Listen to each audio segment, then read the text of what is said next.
మీలాంటి సెక్యులర్లు ఏం మాట్లాడతారు దీన్ని? అన్ని కులాలు మావే, అన్ని మతాలు మావే అని మాట్లాడుతూ ఉంటారు. అన్ని కులాలు మావి, అన్ని మతాలు మావే నేను మాట్లాడలా. నేను మనిషిని ప్రేమిస్తా, మనిషిగా పుట్టా, మనిషిగా జీవిస్తా, మనిషిని ప్రేమిస్తా.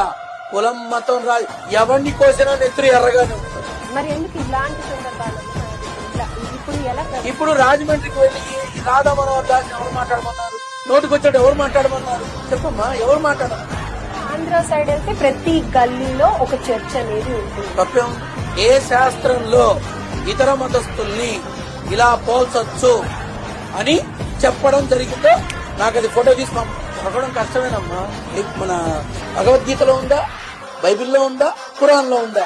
ఇంకో మతానికి సంబంధించిన మనిషిని పొట్టేళ్లు గొర్రెలు అని మాట్లాడమని చూపించమని, లేదంటే క్షమాపణ చెప్పమని అందరికీ. అమ్మ ఒక్క మాట, ఇప్పుడు ఒక ఇతర మతస్థుల్ని నువ్వు గొర్రెలని పోల్చి ఇంకోటిని పోల్చి మాట్లాడడం తప్పమ్మా.